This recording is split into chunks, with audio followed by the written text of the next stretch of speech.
বিমান বাংলাদেশ এয়ারলাইন্সের উড়োজাহাজে ব্যবহৃত 10টি চাকা চুরি করে একটি বেসরকারি এয়ারলাইন্সকে দেওয়ার অভিযোগ উঠেছে 2 কর্মীর বিরুদ্ধে। এই ঘটনায় থানায় একটি সাধারণ ডায়েরি করা হয়েছে। বিমানের একাধিক কর্মকর্তা জানিয়েছেন, উড়োজাহাজের চাকা চুরির এই ঘটনায় এরই মধ্যে তদন্ত কার্যক্রম শুরু হয়েছে।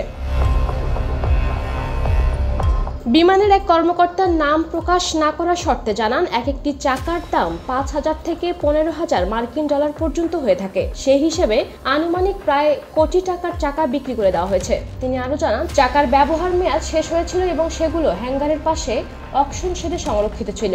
ঘটনাটি নিয়ে বর্তমানে তদন্ত চলমান। গত সোমবার বিমানবন্দর থানায় একটি জিডি করেন বিমানের সহকারী ব্যবস্থাপক মোশারেফ হোসেন।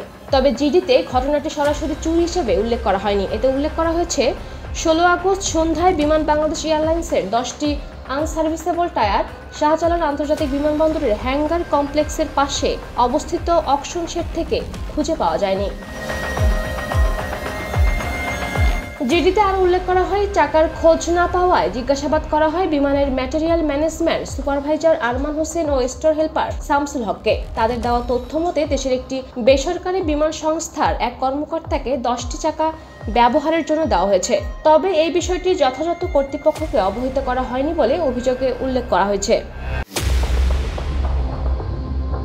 বিমানবন্দর থানার ভারপ্রাপ্ত কর্মকর্তা তাসলিমা আক্তার বলেন, উড়োজাহাজের চাকার বিষয়ে বিমানের পক্ষ থেকে একটি জিডি করা হয়েছে। পুলিশের নিয়ম অনুযায়ী প্রয়োজনীয় ব্যবস্থা নিচ্ছে।